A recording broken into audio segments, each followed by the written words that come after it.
इसके पहले जब मैं यहाँ जबलपुर आया था, इसके पहले मैंने कभी नौकरी नहीं की थी। मेरा एक अलग ही सिनेरियो था। मेरा एक बैंड था जहाँ हम लोग गाना बजाना करते थे, कैफेज में गाते थे। मेरी माँ ने कुछ शब्द बोले मेरे से कि लाइफ में कुछ बढ़ना है तो सुबह जल्दी उठ जाओ। चीज़ उन्होंने सिखाई थी। 6 प्रिंसिपल ऑफ सेल्स होते हैं, उसमें बाकी के 5 को साइड में रख के मैंने एक प्रिंसिपल पे काम किया। और एक और मेरी लाइफ में एक लड़की है जो 2020 से ही मेरे साथ है अब।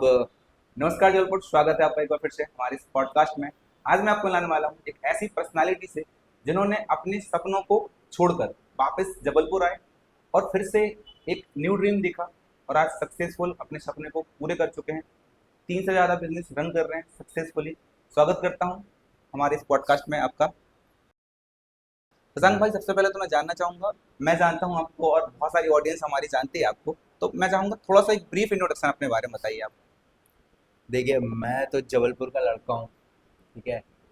सपने ऑब्वियसली हमारे छोटे शहर के लड़कों के सपने बहुत बड़े होते हैं। मेरा भी एक बहुत बड़ा सपना था, मैं उसके लिए गया मुंबई। जी। पर ज़रूरी नहीं है कि शहर छोड़ के जाते हुए ही आपके सपने पूरे हो।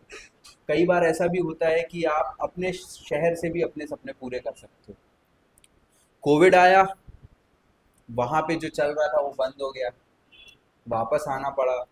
और ऑब्वियसली कोविड के टाइम पे एक अलग ही सीन था, एक अलग ही सिनेरियो था, जहाँ पे मुझे नहीं पता कि लोग कैसे अपने आप को बयां कर रहे थे, कैसे वो जी रहे थे।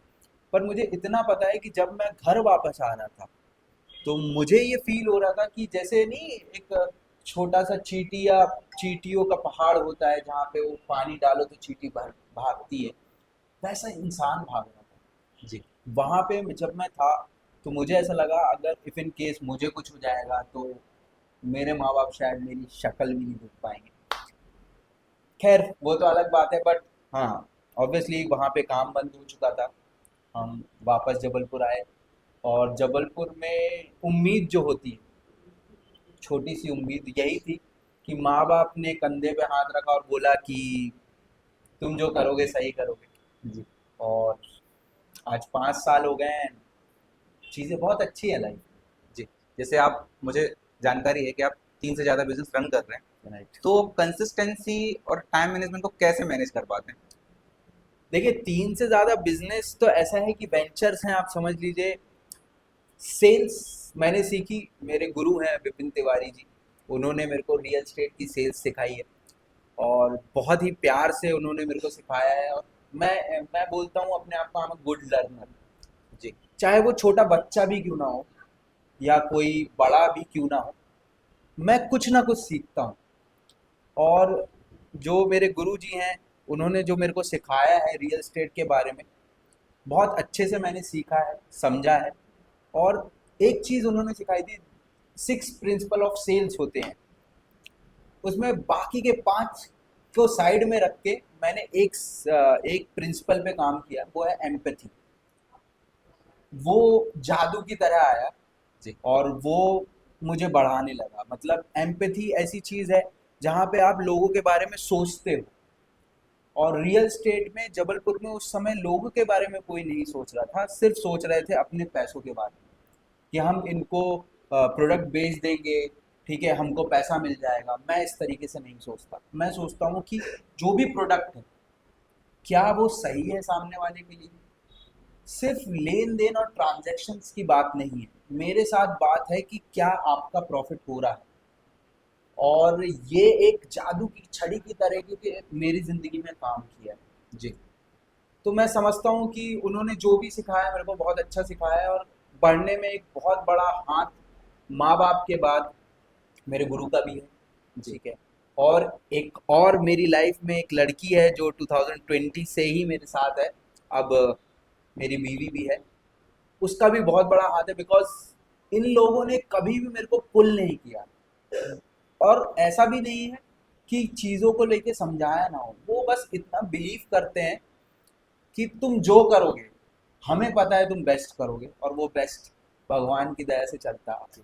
जैसा कि आपने बताया, लर्निंग इम्पोर्टेंट होती है और एक लाइन भी कही जाती है कि जब तक आप सीखना चाहते हैं, जिस दिन आपने सीखना बंद किया उस दिन आप जीतना बंद कर देते हैं। एम आई राइट? Right. जी। तो जैसे आपने बताया कि भाई 2020 में आप बिल्कुल जीरो लेवल से स्टार्ट किया, तो 2025 तक आते आते आप बहुत सारे मल्टीपल बिजनेस रन कर रहे हैं। तो जो बीच की जर्नी थी उसमें आपने ऐसा क्या किया, ऐसा क्या आपने बहुत सारी प्रॉब्लम्स फेस करी, थोड़ा सा उनके बारे में बताइए। प्रॉब्लम्स का तो मुझे नहीं पता, क्योंकि जीरो से स्टार्ट करना ही खुद में एक प्रॉब्लम है। जी जी। क्योंकि जब आपके पास कुछ नहीं होता तो सिर्फ एक चीज़ होती है, उम्मीद। और उम्मीद पे दुनिया कायम है। जी तो उस समय कुछ नहीं था, बस यही था कि कुछ करना है लाइफ में। अच्छा, वापस अपने शहर पे आ गए तो एक एक तरीके की इनसिक्योरिटी भी होती है जी। कि यार लोग क्या बोलेंगे, है ना, कैसे सोचेंगे, आप तो वहाँ गए थे, क्या कर रहे हो लाइफ में, क्या किया आपने वहाँ पे जो यहाँ फिर से ज़ीरो में आ गए। मेरे अंदर वो चीज़ नहीं थी। ज़ीरो है, I am okay with it, let's do it. मैं खुद से ये सवाल और ये खुद को जवाब देता रहता हूँ कि कर पाएंगे कि नहीं कर पाएंगे, और जैसे ही ये सवाल आता है तो जवाब भी तुरंत आता है, कर पाएंगे। तो ये चीज़ है। तो 2020 से 2025 में बिजनेस क्रिएट करने का सिस्टम ये है। पहली चीज़, मुंबई में मैंने बहुत अच्छी लाइफ देखी जो जबलपुर में नहीं थी उस समय। अभी धीरे धीरे वैसे ही डेवलप हो रहा है। लोग, यूथ बहुत ज़्यादा एग्रेसिवली इस चीज़ पे काम कर रहा है कि यार हमको भी वैसी लाइफ चाहिए अपने शहर में। तो सबसे पहले तो नौकरी ज्वाइन की। नौकरी की रियल एस्टेट में, एज अ सेल्स एग्जीक्यूटिव मैं ज्वाइन हुआ वहाँ पे। मुझे एक चीज़ समझ में आई कि यहाँ पैसे की कमी नहीं है। यहाँ भी वही चीज़ है, बस आपको पकड़ते आना चाहिए। बड़े शहरों में पैसा उड़ रहा है, यहाँ पैसा मुर्गी की तरह भग रहा है। अगर आप सही चिकन कैचर हो तो आप जीत जाओगे। बस वही किया, अच्छे से लोगों को एम्पैथी पे काम किया, उन प्रोडक्ट को उनको बेचा बढ़िया तरीके से, उनको समझाया कि क्यों उनके लिए वो इम्पोर्टेंट है।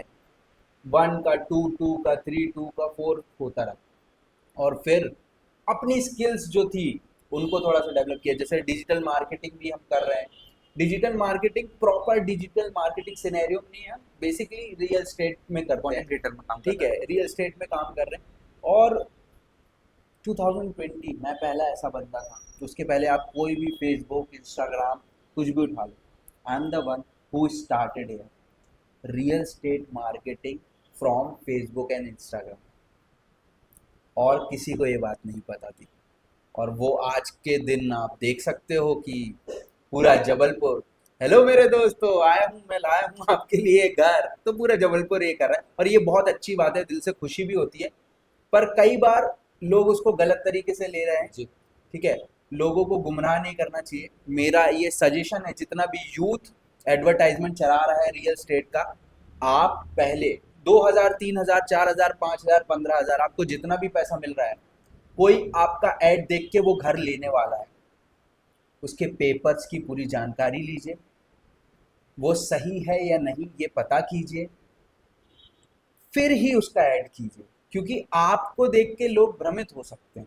जी तो थोड़ा सा ये मैं यूथ से बोलूँगा, हमारे यहाँ जबलपुरिया जितने भी हैं सारे इन्फ्लुएंसर, बहुत अच्छे हो आप लोग, पर थोड़ी सी कोई भी प्रोडक्ट बेचने के पहले ना, कोई ऐसा प्रोडक्ट जो जीवन में आए, किसी की पूंजी लगती है, किसी के पूरी लाइफ का पैसा लगता है, आप प्लीज़ उस चीज़ को ना थोड़ा ध्यान दें कि कम से कम जो आप बेच रहे हैं ना उसकी पूरी जानकारी ले लें, फिर ही ऐड डालें। या तो ऐड में एक डिस्क्लेमर चलाएं कि इसकी जानकारी लेने का हक आपको है, आप पूरी जानकारी लेके ही ये खरीदें। बस इतना बोलना चाहूँगा मैं। जी। जैसे आप एक लाइन बोलते हैं, आपके शायद प्रोफाइल में भी है, कंसिस्टेंसी और क्लियरिटी के बारे में आप बात करते हैं, तो ये दोनों कैसे इफेक्ट करती हैं आपकी लाइफ को? मैंने आपको एक बात कही थी मेरे गुरु की। जी जी। और इसके पहले, जब मैं यहाँ जबलपुर आया था, इसके पहले मैंने कभी नौकरी नहीं की थी। मेरा एक अलग ही सिनेरियो था।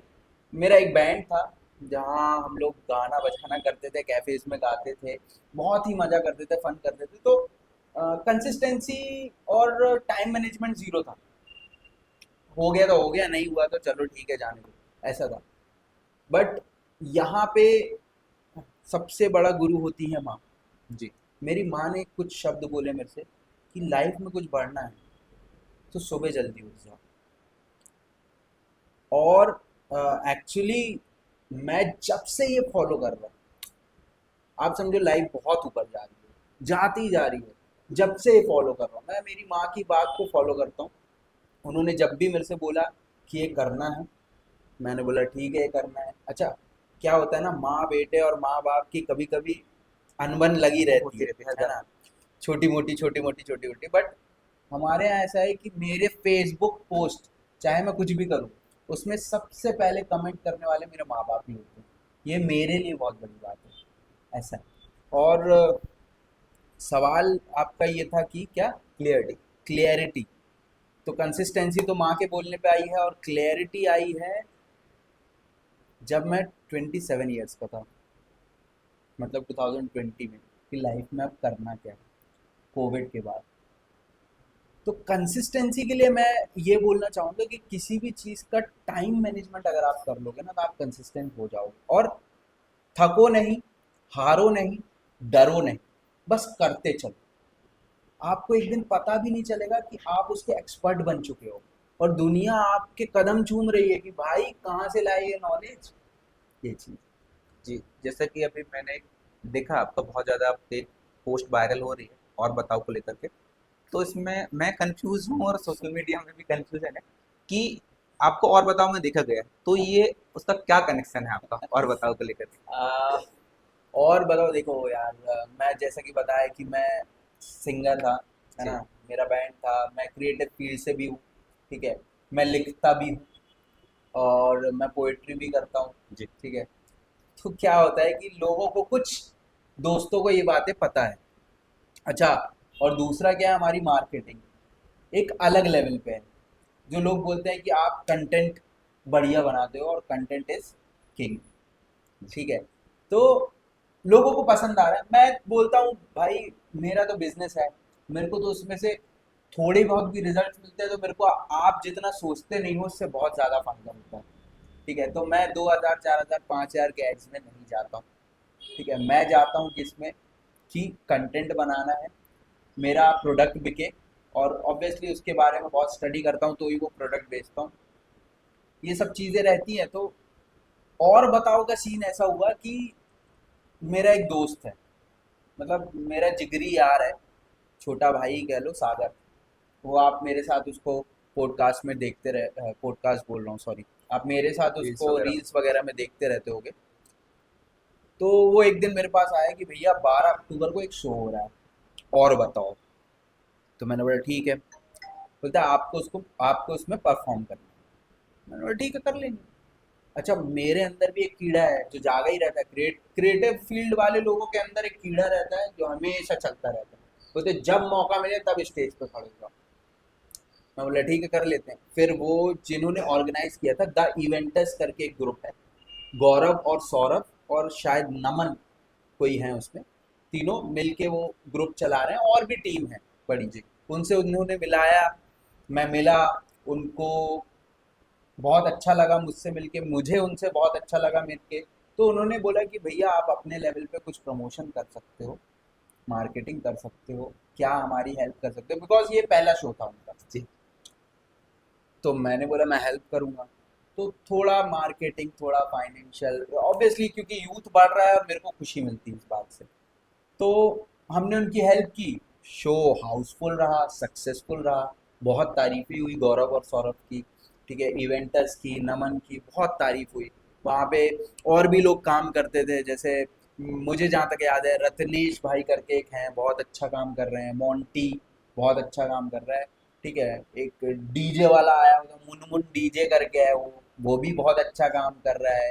एक शैंकी जेवियर करके लड़का है, वो भी बहुत अच्छा, मतलब ये सारे लोग मिलके जब टीम अप करके, ये यूथ है, ये सब 24 25 26 साल के लड़के हैं, और इनको देख के एक खुशी होती है। तो मैंने बोला ठीक है भाई, तुम और बताओ, हम भी और बताते हैं, पूरे जी। जबलपुर को बताते हैं ऐसे। जी, जैसे आप अभी यूथ की बात कर रहे हैं, हाँ। तो मेरा आपसे एक क्वेश्चन है कि आजकल का जो यूथ है, आपके हिसाब से क्रिएटिविटी की तरफ ज़्यादा बढ़ रहा है या फिर डिस्ट्रैक्शन की तरफ ज़्यादा बढ़ रहा मैं बोलता हूँ यूथ यूथ की तरह है, है? जी। बट मेंटर्स नहीं। सही मेंटर मिलेगा, सही लोगों को फॉलो करोगे, सही लोगों से सीखोगे तो बहुत आगे बढ़ोगे। जी। गलत लोगों को फॉलो करोगे, गलत मेंटर के पीछे भागोगे तो कुछ नहीं कर पाओगे। बेसिकली जहां तक जबलपुर में मैं देखता हूँ, दो तरीके का माइंडसेट है, एक क्रिएटिव एक क्रिमिनल। जी। बहुत बोल्ड बात बोल रहा हूँ ये। जी। जी। एक क्रिएटिव एक क्रिमिनल, डबल सी बोलता हूँ मैं उसको। और तीसरा सी भी है जो मैं पॉडकास्ट में नहीं बोलूंगा, ठीक है। तो ये जो है, आप क्या सोच रहे हो। अगर क्या होता है, एक मेरे को अपना नाम बनाना है। जी। नाम बनाने के बहुत सारे तरीके होते हैं। आप गलत तरीके से नाम बना लो, उसका भी नाम है। जी। सही तरीके से नाम बना लो, उसका भी नाम है। जो है नाम वाला वही तो बदनाम है। तो अगर आप क्रिएटिव फील्ड में जा रहे हो तो भी आपका नाम होगा, अगर आप क्रिमिनल फील्ड में जा रहे हो तो आपका नाम होगा, पर अंत भी जरूर होगा। तो यूथ से मैं यही कहना चाहूंगा कि भाई, तुम क्रिएटिव फील्ड चुनो, जो कि आजकल बहुत लोग चुन रहे हैं, पर एग्रेशन आज भी कम नहीं है। एग्रेशन आज भी लोगों में उतना ही है, जो कि बहुत बड़ा डिस्ट्रैक्शन है। क्योंकि आपने पूछा कि डिस्ट्रैक्शन क्या है, बहुत बड़ा डिस्ट्रैक्शन। क्योंकि भाई, यहाँ पे बहुत कुछ करने को है। फादर एंड मदर, माँ बाप तुम्हारा वेट करते रहते हैं कि तुम लाइफ में कुछ करोगे, और तुम अपने जीवन के 30 साल सिर्फ यही सोचने में गुजार देते हो कि हाँ, अपन सबको देख लेंगे, सबको कर लेंगे। जब तक हाथों में बाजू में ताकत है ना, तब तक। जी। उसके बाद सब खत्म हो जाना है भाई। उसके बाद money is Honey, and honey तभी होगा जब मनी हो। तो ये सिंपल है, ये मैं यूथ को बोल रहा हूँ भाई, तुम क्रिएटिव फील्ड चुनना चाहते हो, चुनो। अपने माँ बाप को उस चीज़ के लिए कन्विंस करो, पर कन्विंस करने का ये मतलब नहीं है कि उन्हीं के पैसों पे तुम रात में जाके गांजा फूक रहे हो, दारू पी रहे हो, नाइट आउट कर रहे हो, कहीं सो रहे हो, फालतूगिरी कर रहे हो। ये मत करो भाई। उठो ना सुबह, मानो ना, तुम्हारी माँ बाप, मेरे को पता है गाइस, तुम्हारे माँ बाप तुमको रोज बोलते होंगे कि सुबह जल्दी उठो, पर तुम नहीं उठ रहे हो क्योंकि तुम्हारे 3 से 4 बजे तक मोना शोना मुआ चल रहा है ना। भाई, कंसिस्टेंसी तभी आएगी लाइफ में, अच्छा तभी होगा जब जल्दी सोओगे, जल्दी उठोगे। क्योंकि बचपन में ही तुमको ये सिखाया गया था, early to bed, early to rise, makes a man healthy wealthy and wise. जी। जैसा कि आपने बताया यंगस्टर के बारे में, तो अब एक और, जैसे अभी जबलपुर में हो या आसपास के सिटीज़ में हमारे और इंडिया में तो चल ही रहा है कि यंग एंटरप्रेन्योर्स आ रहे हैं, तो उनको अब क्या मैसेज देना चाहते हैं कि भाई वो कैसे सारी चीज़ें बैलेंस करके चलें? क्योंकि स्टार्टिंग में क्या होता है कि उसका माइंडसेट तो होता है कि यार कुछ बड़ा करना है, लेकिन बजट नहीं होता। एक बड़ी हंसी की बात बताता हूँ तुमको। जी। मैं आप मेरे को देख रहे हो कई, मुझे लगता है कई दिनों से, राइट। जी। ऐसे बहुत लोग मेरे को देखते हैं। लोगों को लगता है कि मेरे पापा ने मेरे को पैसे दिए होंगे और मैंने ये सब बिल्ड किया। जी। एक बात बता दूं भाई साहब, आप सबको, ABS real estate is a zero investment company, जहां पे कुछ भी नहीं था हमारे पास, पहली चीज। दूसरी चीज, ABS construction is a zero investment company, जहां पे हमने 1 रुपया नहीं लगाया और काम चालू किया। एंड एफटीएफ में भी मेरा 1 रुपया नहीं लगा। देयर आर इन्वेस्टर्स जो इस तरीके के मेरे कॉन्फिडेंस को देख के मुझ पे इन्वेस्ट करना पसंद कर रहे हैं।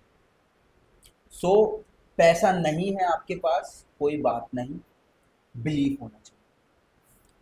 पैसा नहीं है, चलेगा, पर आपके अंदर ये बिलीव होना चाहिए कि आप किसी ऐसे को कन्विंस कर लो, किसी ऐसे को कन्विंस कर लो जो आपका साथ दे दे। प्लस इसके साथ साथ आपकी एम्पैथी, जो आप बोलते हो ना कि दूसरे के जूते में खुद के पैर डाल के देखो, तो वो होना चाहिए वहाँ पे। अगर आप इन्वेस्टर्स की बात कर रहे हो तो इन्वेस्टर्स को भी अगर आपने इस तरीके से कन्विंस कर लिया कि प्लीज़ आप हमारा साथ दीजिए, आपका अच्छा होगा, तो नो डाउट आपको जबलपुर में भी इन्वेस्टर्स मिलेंगे, वो आपका साथ भी देंगे।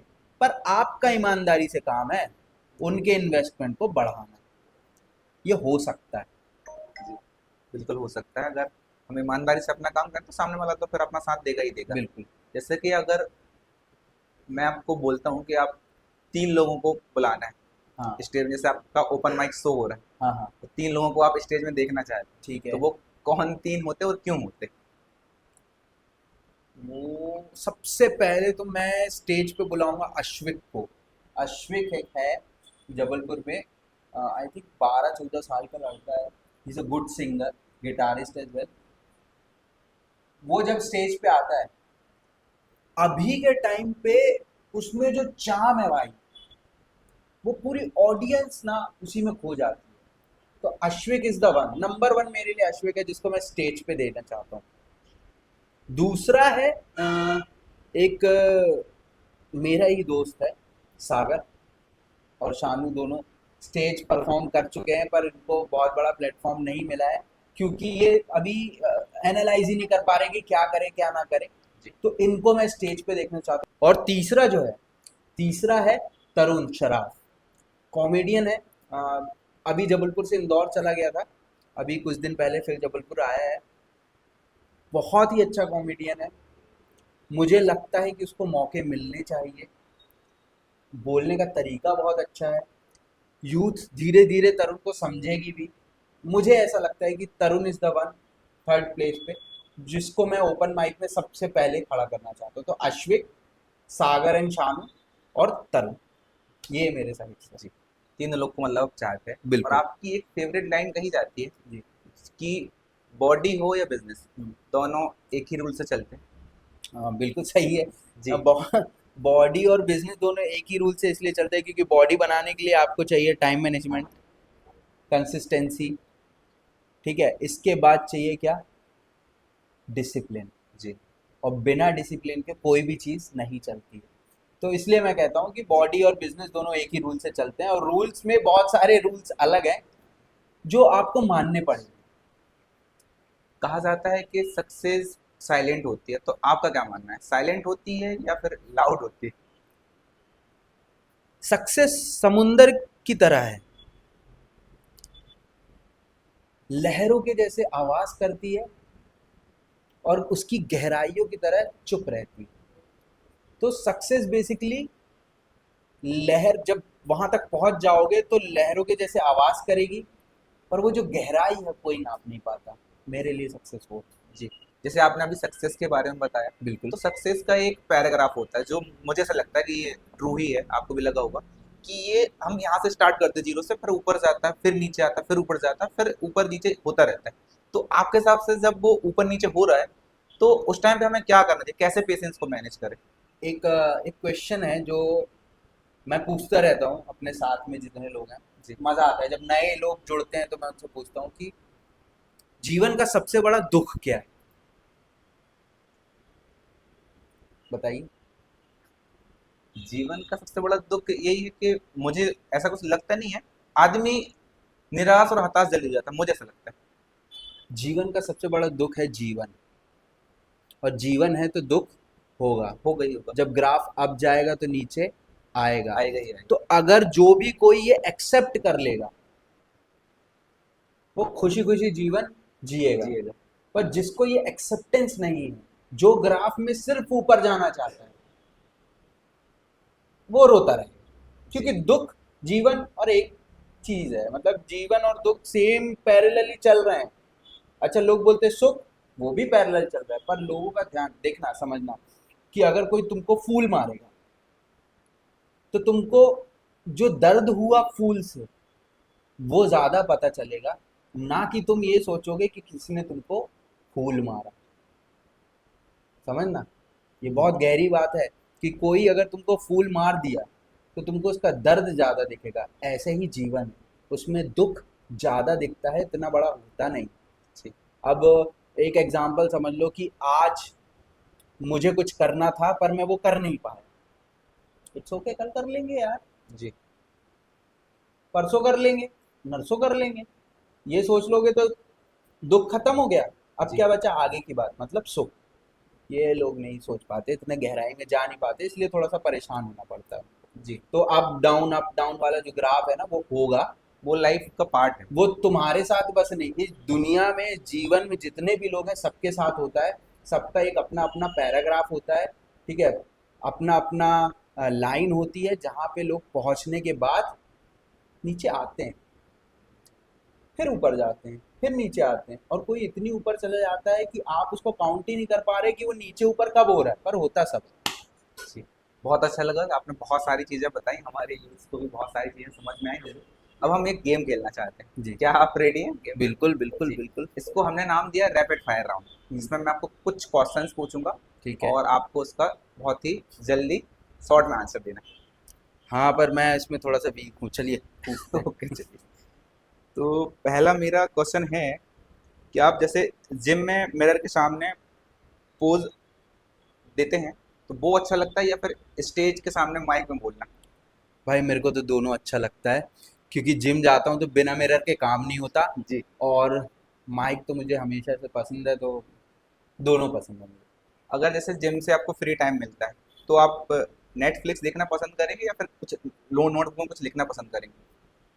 आजकल नोटबुक पे तो नहीं लिखता कोई, फ़ोन में लिखता हूँ, पर मेरे को फ्री टाइम मिलता है तो मैं नेटफ्लिक्स ही देखना पसंद करता हूँ, क्योंकि वो मेरा एंजॉय टाइम होता है, और इसके लिए मेरे को डांट भी पड़ती है कभी कभी। जी। एक स्पॉट ऐसा जो कि जबलपुर का फेवरेट चाय स्पॉट है? मेरा घर, बढ़िया सोफे में बैठो, माँ के हाथ की चाय पियो, जी। और फिर से नेटफ्लिक्स चालू कर लो। ओके। एक लाइन जो आप अपने भाई हैं या फिर यूथ हैं उनको आप डिवोट करना चाहते हैं? एक लाइन, लाइन तो इतनी सारी बोल दी है, पर जो बात है वो सच है कि भाई, तुम किसको फॉलो करते हो ये बहुत ध्यान से और बहुत चुन के देखो, क्योंकि तुम जिसको फॉलो करते हो तुम धीरे धीरे उसके जैसे बनते जाते हो, ध्यान रखना। इसी से रिलेटेड एक और लाइन, जब यूथ या फिर कोई भी बंदा डिमोटिवेट हो जाए, तो आप क्या बोलना चाहेंगे उसको? एक दो लाइन। कोई भी डीमोटिवेट होता है तो मैं बोलता हूँ कि डी हटा दो जी। और मोटिवेट रहो।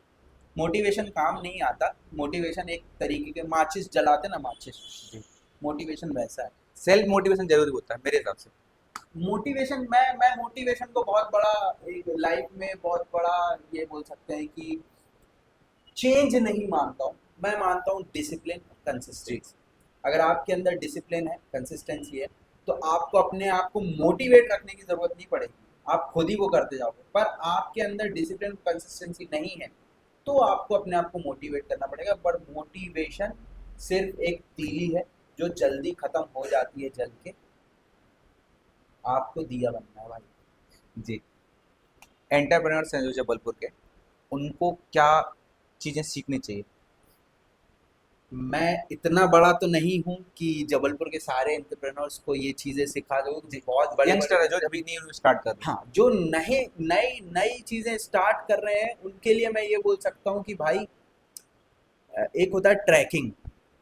आप अपने बिजनेस को ट्रैक करो सही तरीके से, वो बहुत ज़रूरी है बिजनेस ट्रैक करना, कि सही फील्ड में जा आ गए हो या नहीं, या गलत तो नहीं चुन लिया कुछ, ठीक है।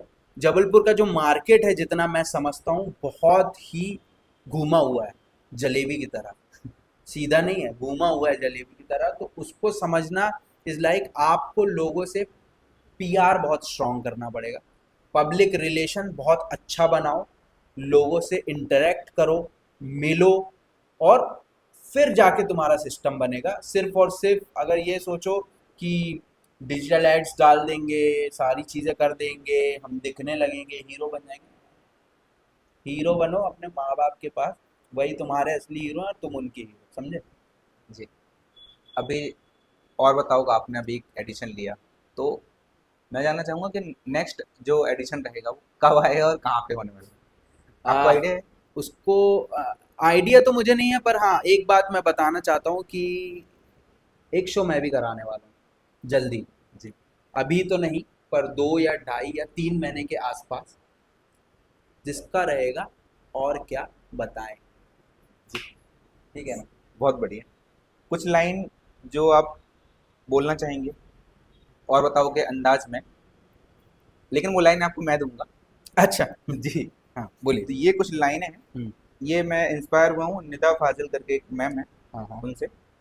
मुझे बहुत अच्छी लगती है, जो कि डिजिटली, देखिए डिजिटली आपको कैसे ग्रो करना है। तो मैं चाहूँगा, आप ओपन माइक शो करते हैं तो आपको ज़्यादा अंदाजा होगा किस तरीके से बोलना है। प्लीज़। चलिए अब पढ़ देते हैं। जी। सफर में चैलेंज तो होंगे, जो बढ़ सको तो बढ़ो। ऑनलाइन दुनिया में अब तुम भी चमक सको तो बढ़ो। किसी के वास्ते सिस्टम कहाँ बदलते हैं, तुम टेक्नोलॉजी से खुद को बदल सको तो बढ़ो। यहाँ किसी को कोई प्लेटफॉर्म नहीं देता, खुद का ब्रांड बनाओ, अगर बन सको तो बढ़ो। कहीं नहीं कोई रोक अब डिजिटल युग में, कहीं नहीं कोई रोक अब डिजिटल युग में। खुद अपने डर से बाहर निकल सको तो बढ़ो। यही है जिंदगी, कुछ स्किल्स कुछ सपने कुछ उम्मीदें। यही है जिंदगी, कुछ स्किल्स कुछ सपने कुछ उम्मीदें। इस ऑनलाइन टूल से तुम भी सशक्त बन सको तो बढ़ो। बहुत प्यारा बोला आपने, बहुत ही शानदार था। Thank you. मैं चाहता हूँ अब 2 लाइनें हमारे पॉडकास्ट के बारे में, जो भी आपका एक्सपीरियंस रहा हो, या फिर आप हमारे व्यूअर्स को कुछ मैसेज देना चाहते हैं। आ, आपके पॉडकास्ट से मुझे तो बहुत अच्छा लगा भाई। भाई बहुत मेहनत कर रहे हैं यहाँ पे, और मुझे बहुत खुशी हुई कि ये यूथ को इंस्पायर करने के लिए ये पॉडकास्ट चला रहे हैं, लोगों को पूछ रहे हैं कि कैसे क्या बढ़ना चाहिए, क्या क्या करना चाहिए। और मैं यही उम्मीद करता हूँ कि और बहुत सारे अच्छे लोग यहाँ पे आएँ और आपको कुछ सीख दे के जाएँ। पर एक बात ध्यान रखना जो मैं कहना चाहता हूँ और हमेशा कहता हूँ, कि तुम दौड़ोगे आसमान छूने, कि तुम दौड़ोगे आसमान छूने। आसमान छूने के लिए उड़ना पड़ता है, बादलों का एक अलग अंदाज है दोस्त, वहाँ जाने के लिए पानी जैसा होना पड़ता है। Thank you. Thank you so much भाई साहब, आपने बहुत सारी चीज़ें बताई, मुझे भी बहुत सारी चीज़ें सीखने को मिली आपसे। आई होप सो कि आपको भी बहुत सारी चीज़ें सीखने को मिली होंगी। तो अगर आपको बहुत सारी नॉलेज मिली है, और आप रियली हम दोनों को पसंद करते हैं, और जबलपुर को ऑलरेडी आप पसंद करते ही होंगे, तो इस वीडियो को ज़रूर लाइक करिएगा। और आप चाहते हैं कि सर का जो मैसेज है हर एक यूथ के पास जाए, तो इस वीडियो को ज़्यादा से ज़्यादा लोगों तक जरूर शेयर करिएगा। मिलते हैं ऐसी किसी न्यू पॉडकास्ट में। नमस्कार जबलपुर।